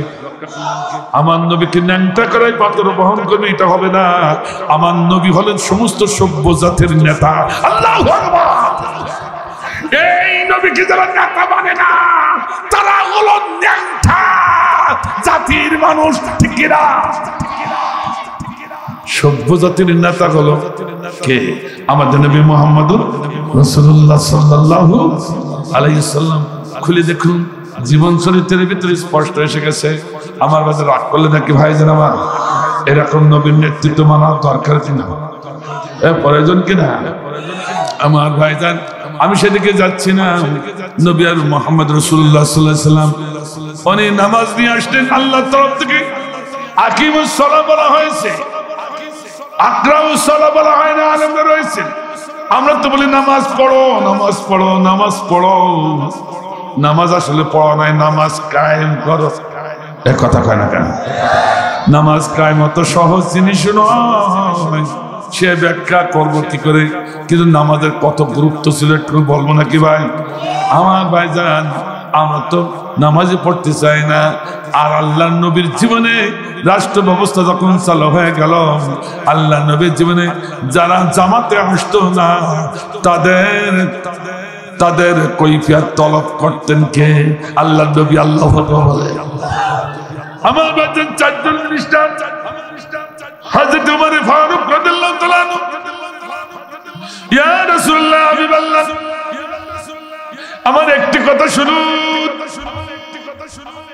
দেখি ইয়া রাসূলুল্লাহ আপনার পিছনে যারা নামাজ পড়ে তারা কিভাবে পড়ে তাকে খবর নেবেন না? কি বলতে চাও মা? আমি দেখেছি একদিন নয় 3 দিন নয়, একজন সাহাবী আপনার পিছনে এসে জামাতে নামাজ পড়ে, ও চুরি করে। নামাজে কি করে? চুরি করে। দেখতেছেন মিনিস্টাররা নামাজের খবর কি করে নিত, আর এখনকার মিনিস্টাররা খবর নেয় খুব নাকি? কথা কয় না, কথা কয় না। মিনিস্টাররা খবর নেবে, মিনিস্টারই তো নামাজ পড়ে না। একটু খারাপ বলি গেল। হ্যাঁ, আল্লাহ নবীর 4 জন মিনিস্টার। কয়জন? 4 জন মিনিস্টার। দ্বিতীয় মিনিস্টার হযরত ওমর ফারুক রাদিয়াল্লাহু তাআলা। উনি দেখতেন নামাজে কে আসলো না, জামাতে কে আসলো না, খবর রাসূলের কাছে দিতেন। আর নামাজে এসে চুরি করবা তাও ছাড়া হবে না। আল্লাহ আর আল্লাহু আকবার। নামাজ কত বড় ইবাদত, এই ইবাদতটা সঠিকভাবে যদি কেউ পালন করে ওই মানুষটা অটোমেটিক সুন্দর মানুষে পরিণত হয়ে যায়। আল্লাহু আকবার। ইন্নাস সালাতা তানহা আনিল ফাহশাই ওয়াল মুনকার। নামাজ এমন একটি ইবাদত সমস্ত অশ্লীল কাজ থেকে বিরত রাখে, সুদ ঘুষ বেপরদা থেকে বিরত রাখে। যে নারী তা যে এখন বেপরদায় করে, যে পুরুষগুলো এখন সুদ ঘুষ খায়, ওর কোনো নামাজ হয় না। ঠিক না? একটু বেশি বলি ফেললাম, বেশি বলি ফেললাম। আল্লাহ যেভাবে বলছে আমি সেইভাবে বলছি। অসুবিধা হচ্ছে নাকি ভাই? আমার ভাইজান, তাই তো দেখেন নামাজের কিভাবে হিসাব চলছে, হিসাব চলছে। আল্লাহু আকবার বলেন। আর আল্লাহু আকবার। এবার কি হলো? তুমি কি বলতেছো একটু ভালো করে বলো। হুজুর যাক নাই দুই নাই 3 দিন দেখার পরে আমি অভিযোগ করেছি। একদিন দেখা ভুল হতো, কথা কয় না কেন? 3 দিন দেখার পর অভিযোগ নাকি? আপনার অমুক সাহাবী আব্দুর রহমান তার নাম। আমি দেখি যেই না আপনি ফজরের নামাজ, যেই তাকবীর তাহরিমা আল্লাহু আকবার বলেন, ও দৌড়াতে দৌড়াতে এসে কাতারের একপাশে আল্লাহ, আবার যেই না আমি ডাইনে সালাম ফেরাবার পরে বামে ফিরাইছে, বামে ফিরাই আমি তাকায় দেখি আব্দুর রহমান কাতারে নাই দিয়ে দৌড় ভোঁদো, সালাম ফেরানোর আগেই যেন ভোঁদো। হুজুর নামাজে জামাতে যেইভাবে চুরি করে এর বিচার কি আপনি করবেন না? আল্লাহর নবী বলেন, ওমর আগেই মন্তব্য করো না। কেন এমনটা করে? তার কাছে বাস্তবে যে আগে জানতে হবে, তারপর আমরা মন্তব্য করবো। আল্লাহু আকবার বলেন। আর আল্লাহু আকবার। দূরের থেকে কোনো মানুষকে দেখে মন্তব্য করা যাবে, আগে তার কাছে যেতে হবে, বসতে হবে, তুমি ভাই এমনটা কেন করলে? তারপর ব্যাখ্যা বিশ্লেষণ জানার পর তারপর ভালো মন্দ মন্তব্য করা যাবে। ঠিক কিনা ধরে বলুন? এটা হচ্ছে ইসলামের একটা চিরন্তন সত্য নীতি। আল্লাহ বলে। কিন্তু আমাদের মুসলমান হয়ে মুসলমানের পিছন দিক থেকে শুধু কুতাকুতি করে। ঠিক কিনা? একবারও তার কাছে যাই না, জানতেও চাই না। কথা বলেন ঠিক কিনা? এই গুতাগুতি করা যাবে আর করা যাবে। আমার ভাইজান, আল্লাহ নবী 4 জন মিনিস্টার নিয়ে এবার চললেন আব্দুর রহমানের বাড়ির সম্মুখে। কার বাড়ির সম্মুখে? আব্দুর রহমানের বাড়ির সম্মুখে। আল্লাহ নবী 4 জন মিনিস্টার নিয়ে আব্দুর রহমানের বাড়ির সম্মুখে দাঁড়িয়ে গেলেন, সালাম দিলেন। একবার দুইবার সালামের উত্তর নাই। আর বলে আব্দুর রহমান বাড়ি থাকলে দরজা খোলো। একবার নাই, দুইবার সালাম হয়ে গেছে। ওমর আর সহ্য করতে পারছে না। ওমর একটু রাগী মানুষ ছিল, আর আবু বকর একটু ঠান্ডা মানুষ ছিল। ঠিক না? একটা রাষ্ট্র চালাতে গেলে রাগীরও দরকার আছে, ঠান্ডারও প্রয়োজন আছে। ঠিক কিনা? কথা বলেন না। আবু জাহালের মতো মানুষকে টাইম করতে হলে উমরের মতো দেখা লাগবে। ঠিক কিনা? একটু রাগ করলেন নাকি ভাই? কিভাবে ইসলামের সাজানো? আল্লাহ বলেন। আমার ভাইরা বলে, হুজুর আমি আর সহ্য করতে পারছি, আমার বিশ্বাস। ও বিশ্বাস হুজুররা, তোমরা কত বড় মারপতি জানো? তার থেকে বড় মারপতি জানতেন উমরে ফারুক। আল্লাহ বলেন। তিনি বললেন, আমার বিশ্বাস উমরে ফারুক বাড়িতে আছে, আব্দুর রহমান বাড়িতে আছে। অথচ কত বড় বেয়াদবি! 4 জন মিনিস্টার, মদিনার প্রেসিডেন্ট তার বাড়ির দুয়ারে, অথচ সালামের উত্তর দেয় না, দরজাও খোলে না। হুজুর অনুমতি দান, ধরে নিয়ে আসি। একটু করে থামো মার, একটু থামো। তৃতীয়বার যেই সালাম দিল আল্লাহর নবী, অমনি আব্দুর রহমান লাব্বাইক বলে আল্লাহর নবীর সম্মুখে হাজির হয়ে গেলেন। আল্লাহ ওমর বলছে, হুজুর আমি বলেছিলাম না ও বাড়িতে আছে, দেখেন দেখেন কত বড় বেয়াদবি, কত বড় বেয়াদবি। একটু থামো। পরে জানবর কাছে ভিতরে ঢুকতেছেন, ইয়া রাসূলুল্লাহ হাবিবাল্লাহ গোস্তাকে মাফ করেন, আমার গরিবের বাড়ি এসে আসুন আসুন। ভিতরে নিয়ে যাচ্ছে, বসতে যখন দিচ্ছে তখন আল্লাহর নবী বলছেন, হে আব্দুর রহমান, বসবো তো বটে, তার আগে 3টি সওয়ালের জবাব তোমার দেওয়া লাগবে। 3টি প্রশ্নের উত্তর তোমার দেওয়া লাগবে। তো বলে, ইয়া রাসূলুল্লাহ, গোস্তাকে মাফ করেন, কি প্রশ্ন করবেন, আমি কি উত্তর দেওয়ার শক্তি রাখি? চোখে পানি আব্দুর রহমান। বলে, ইয়া রাসূলুল্লাহ, বলুন বলুন। হে আব্দুর রহমান, সত্য করে বলো, আমি নবী 4জন মিনিস্টার নিয়ে তোমার বাড়ির সম্মুখে দাঁড়িয়ে তোমার সালাম দিলাম। সালাম কি প্রথম সালাম শোনো? ইয়া রাসূলুল্লাহ, ইয়া হাবিবাল্লাহ, গোস্তাকে মাফ করে দেন। প্রথম সালাম তো শোনা দূরের কথা, আপনি 4জন মিনিস্টার নিয়ে আমার বাড়ির সম্মুখে দাঁড়িয়ে আছেন, আসতেছেন আমার দিকে, তাও দেখেছি। আমার বাড়ির সম্মুখে দাঁড়িয়েছেন, তাও দেখেছি। এবং সালাম দিয়েছেন, তাও শুনতে উত্তর দিলেন না কেন?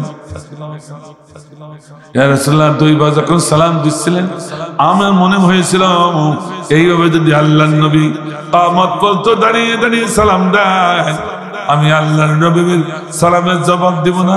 কারণ আপনার মুখে শুনেছি, যে বাড়ির সম্মুখে যে আল্লাহর নবী দাঁড়ায়, আল্লাহর নবী সালাম দেয়, যতক্ষণ সালাম দিবেন ততক্ষণ ওই বাড়ির পরে আল্লাহর রহমত বৃষ্টির মতো বর্ষাতে থাকবে। রাসূলুল্লাহ, আমি উপলব্ধি করছিলাম আল্লাহর রহমতের বৃষ্টি ঝর্ণার মতো ঝরছে, যত সালাম দিবে তত বৃষ্টি ঝরতে থাকবে।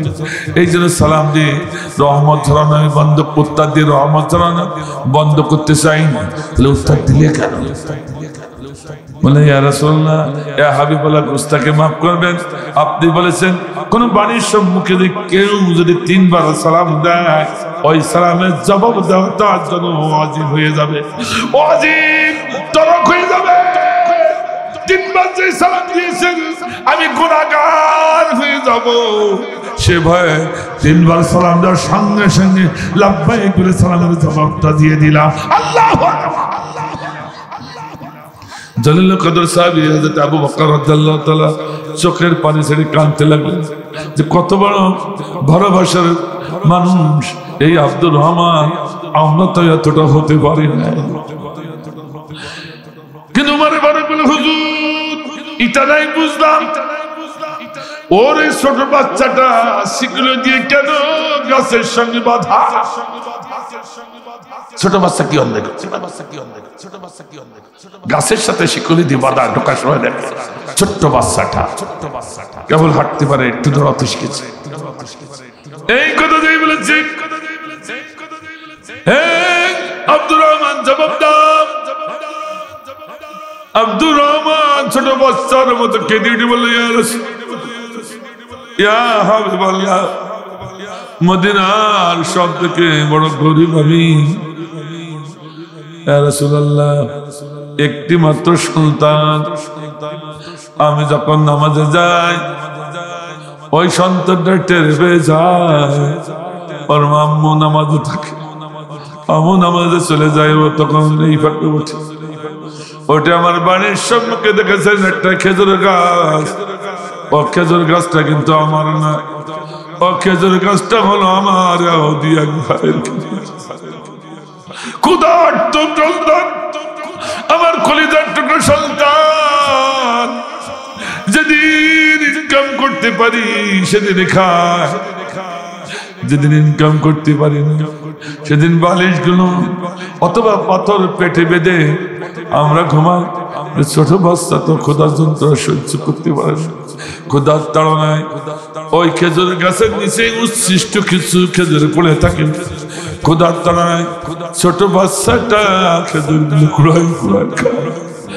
আর রাসূলুল্লাহ, ইয়া হাবিবাল্লাহ, আমি যখন নামাজ থেকে আসি আমাকে গালি দিলে সইতে পারতাম, আমার ছেলে উচ্ছিষ্ট খেজুর খেয়েছে, ওর গালি দিলে সইতে পারতাম, আমার স্ত্রীকে নাম ধরে ধরে গালি দিত, তাও সহ্য করার ক্ষমতা আমার ছিল। ইয়া রাসূলুল্লাহ, ইয়া হাবিবাল্লাহ, গোস্তাকে মাফ করুন। আমার নবীর নাম ধরে ধরে যখন আমার সন্তানের গালি দেন, আমি আব্দুর রহমান সহ্য করতে পারি না আমার নবীকে যাতে ওই ইহুদি গালি দিতে না পারে, সেজন্য আমার ছোট্ট বাচ্চাটা আমি শিকলি দিয়ে বেঁধে আমি নামাজে চলে যাই। আল্লাহু আকবার। কত কঠিন ইতিহাস আমার ভাইরা, এর থেকে আমাদের শিক্ষা দিতে হবে, শুনলে হবে না। আজকে সেই নবীকে কতজনে ব্যঙ্গ করে আর আমরা রাস্তায় বেরোতে চাই না, এরকম মুসলমান কথা কয় না কেন, কথা বলে না। এই জন্য সবসময় সজাগ থাকবেন। এই নেতারে ব্যঙ্গ করলে আমরা ছাড়বো না, কারণ রাসূল বলেছেন লা ইয়াকুনু আহাদাকুম হাত্তা কুনা হাব্বা ইলাইহি মিন ওয়ালিদি ওয়া ওয়ালাদি ওয়ান নাসি আজমাইন। তুই ততক্ষণ পর্যন্ত পূর্ণ কামেল মুমিন হতে পারবে না যতক্ষণ পর্যন্ত পৃথিবীর সমস্ত নেতা নেত্রী, চাকরি বাকরি, মা বাবা ছেলে সন্তান সব কিছুর থেকে আমার নবীকে যতক্ষণ ভালোবাসার প্রাধান্য না দিবে ততক্ষণ নবীর উম্মত দাবি করা যাবে না, ঠিক কিনা? ও যুবক, ও মা যুবতী বোনেরা, ফিরে আসো, বুকে হাত দিয়ে দেখো, পৃথিবীর সব কিছু থেকে তোমার নবীকে শ্রেষ্ঠত্ব দান করতে পেরেছো কিনা? তোমার নবীর ভালোবাসা শ্রেষ্ঠত্ব দান করতে পেরেছে কিনা? যদি না ফিরে থাকো এক্ষুনি সময় মক্কম সময় ফিরে আসো নবীর নেতৃত্বে, নতুবা তোমার কপালে আগুন লেগে যাবে, কেউ ঠেকাতে পারবে না।